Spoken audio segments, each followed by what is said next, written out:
Hello दोस्तों, स्वागत है आपका इस शानदार वीडियो के अंदर। आज मैं आपको सिखाने वाला हूं यूज ऑफ लेट। अंग्रेजी में, इंग्लिश में लेट का यूज कैसे किया जाता है। और ये इसलिए भी इंपॉर्टेंट है क्योंकि बहुत छोटे छोटे सेंटेंसेस बनाने में इसकी बहुत ज्यादा हेल्प हमें मिलती है। दोस्तों देखिए, इंग्लिश को सीखना या कोई भी लैंग्वेज सीखना ये डे आउट या डे नाइट प्रोसेस नहीं है।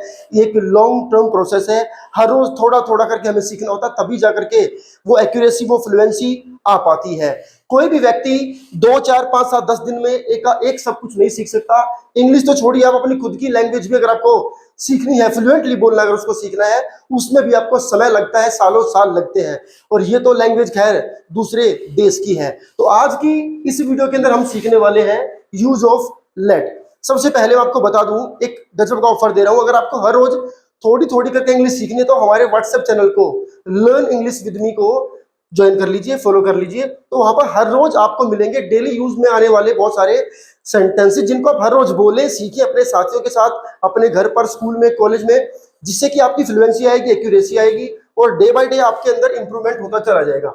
सबसे पहले तो लेट का मतलब जान लेते हैं। लेट का मतलब क्या होता है? लेट का मतलब होता है जाने दो।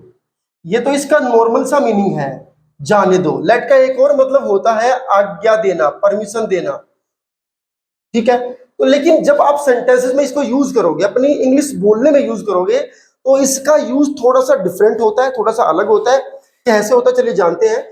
इसका प्रोसेस समझ लीजिए। पहले लेट को इस्तेमाल करने का एक सिंपल सा प्रोसेस है। लेट के बाद आपको किसी भी प्रोनाउन का ऑब्जेक्टिव केस यूज करना है। जैसे फॉर एग्जांपल, आई एक प्रोनाउन है, इसका ऑब्जेक्टिव केस क्या है? आई, माई, मी। जहां पर गाड़ी जाकर के रुकेगी वही ऑब्जेक्टिव केस होता है।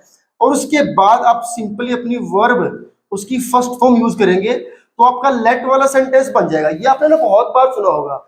और सबसे कॉमन सेंटेंस जो आपको बता दो जो लेट से बनता है, जिसको हम कहते हैं कि जाने दो, चलो ठीक है ये बात खत्म करो, इसको जाने दो, वो है लेट इट गो।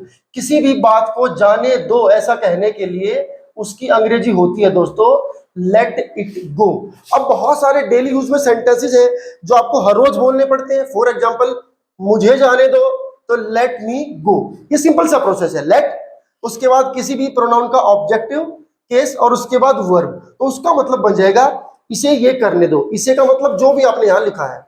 मी का मतलब मुझे, तो मुझे ऐसा करने दो। ऐसे ही मुझे खेलने दो तो लेट मी प्ले। ठीक है, मुझे बोलने दो, लेट मी स्पीक। मुझे गाने दो, लेट मी सिंग। मुझे आने दो, लेट मी कम।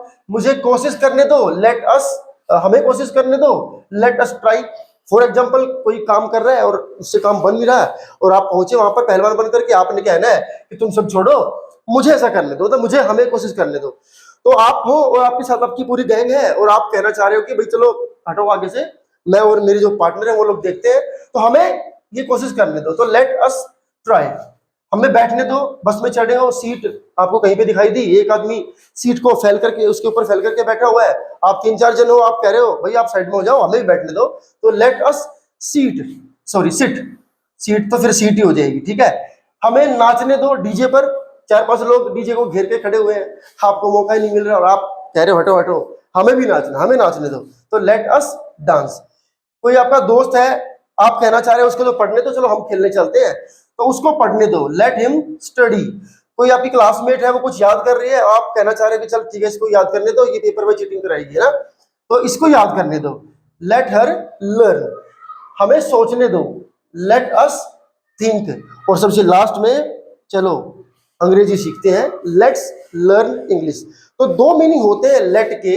एक तो ये कि हमें ऐसा करने दो, और एक ये कि आओ मिलकर के ये काम करें, आओ मिलकर के ये काम करें। दोनों ही सेंस बनती हैं लेट से। आई होप दोस्तों आपको ये वीडियो समझ में आई होगी, पसंद भी आई होगी, और ये बहुत छोटी चीज आपको समझ में भी आई होगी। देखिए फिर से बता दूं, कोई भी लैंग्वेज सीखने का जो प्रोसेस है वो बहुत लंबा प्रोसेस होता है। धीरे धीरे करके आपको भाषा आती है। उसके आने का सबसे आसान तरीका ये है कि जो भी आप सीखते हो उसको डेली आपने यूज करना है। ठीक है, शर्माना नहीं है। अगर आप शर्माओगे तो फिर आप कभी कोई भी नई चीज सीख नहीं पाओगे, क्योंकि जाहिर सी बात है, आप गाड़ी चलाना सीख लो, आप स्कूटर चलाना सीख लो, आप इंग्लिश बोलना सीख लो, आप कुछ भी सीख लो, उस बीच में आप कभी गिरोगे भी, कभी चोट भी खाओगे, कभी कुछ और भी होगा, कभी गलतियां भी होंगी, जाहिर सी बात है ये सब होगा। उस बीच में अगर आप घबरा गए या शर्मा गए तो जाहिर सी बात है फिर आप नहीं सीख पाओगे। लेट्स सपोज कि आप मोटरसाइकिल चलानी सीखते हो, आप जा रहे हो, पहली बार आप सीख रहे हो, आप गिर गए, आपसे गियर सीधा उल्टा कुछ लग गया और आपको चोट लग गई, आप गिर गए, चोट नहीं भी लगी कि आप 4 लोगों के सामने गिर जाते हो, वो लोग आपके ऊपर हंसेंगे। अगर आप उस दिन खुद को इंसल्ट फील कराते हो कि हाँ मेरी तो बेइज्जती हो गई, 4 लोग मेरे ऊपर हंस रहे हैं, तो फिर समझ लो आपको वो चीज कभी आप उसको चला ही नहीं पाओगे। आप घर जाओगे, जाते बोलोगे मुझे बाइक चलानी नहीं सीखनी क्योंकि सब मेरे ऊपर हंसते हैं। ऐसे क्लासरूम में भी होता है, 4-5 बच्चे बड़े अच्छे होते हैं, वो सीखना चाहते हैं, लेकिन जब वो कभी कोशिश करते हैं तो बाकी की जो क्लास है वो लेग पुलिंग करती है, वो उनके ऊपर हंसती है और आप बोल ही नहीं पाते, और फिर वहां से जर्नी वापस बैक गियर में लग जाती है। तो आई होप कि चीजें आप समझोगे, हर रोज कोशिश भी करोगे। अगर आपको हमारा कंटेंट अच्छा लगा है तो जाहिर सी बात है इसको लाइक कर दीजिएगा और चैनल को सब्सक्राइब कर लो। Thank you.